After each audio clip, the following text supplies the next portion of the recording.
Hello there, Essie. Okay, just in time. I hope you get this before Saturday. So let's have a look. With contemporary advances in pedagogy, whether traditional education should be revolutionized or not has become a debatable topic recently. Genius. This essay agrees that current curriculums need to be innovated to a large extent.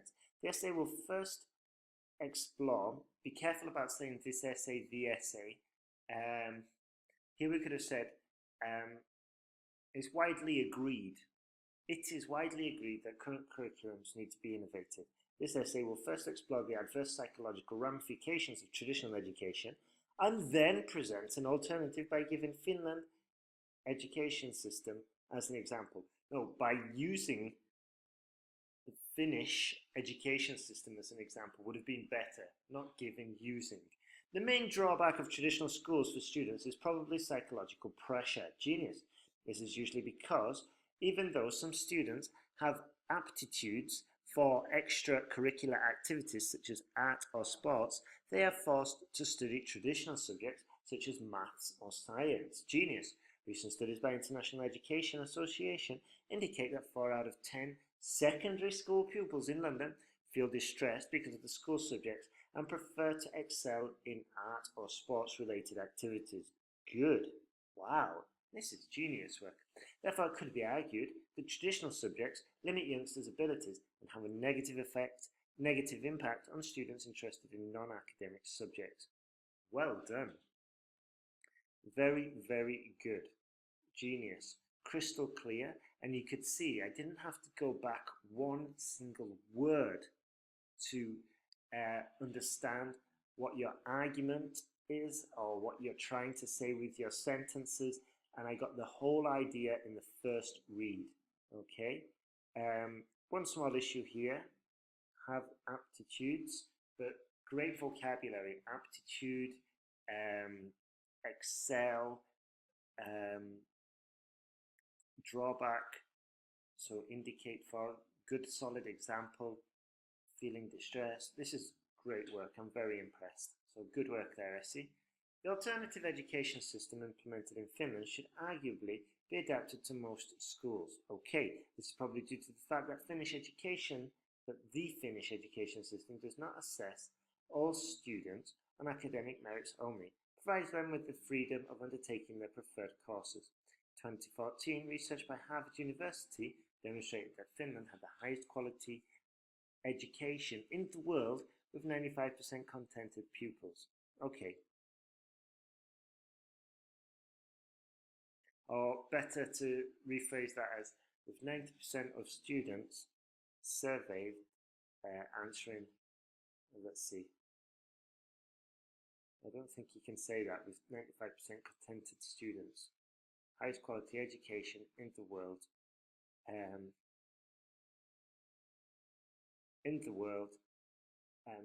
In terms of pupil satisfaction, in terms of academic ability, or in terms of, let's see, in terms of scholastic achievements. That would have been enough. Okay, something like that. As a result, the Finnish education curriculum might offer a great alternative to most schools around the world. Good. In conclusion, most current curriculums are old-fashioned and need to be tailored according to the interests and needs of all students. Needs of all students. Otherwise, it seems that most students will suffer in the future. Wow, good work. And we've introduced hedging. This is wonderful work. I see I'm very enthusiastic to get your result back. Okay, I want to know how you're doing because you're going to smash it, I hope. Okay, don't go in there with your chest out, super super confident. You still need to do your checks. You still need to check for your hedging. Make sure your paragraphs are crystal clear. But if you're writing like this, we're on to a winner. Okay. Pie charts give information or provide information about the amount of money allocated to 6 different regions. Oh, okay. to 6 different necessities in Yorkshire, Derbyshire and Lancashire in the UK in 2014. Fine, no capital letter for money.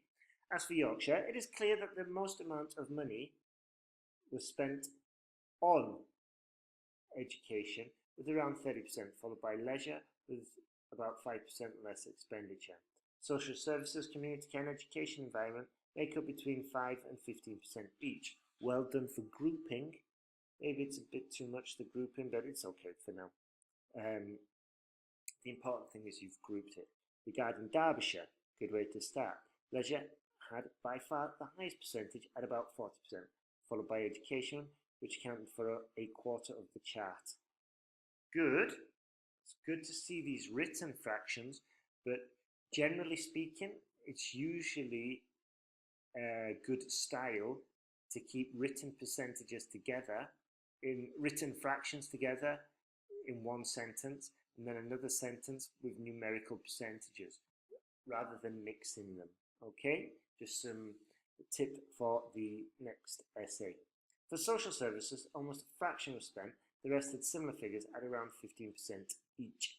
In Lancashire, the amount of money spent for, the amount of finance, the amount of expenditure, for leisure was almost as much as education, with a third.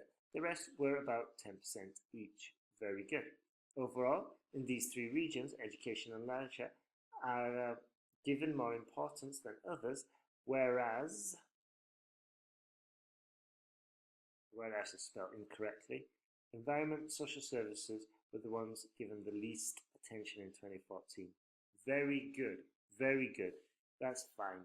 If you're writing like that in the exam, we should be okay.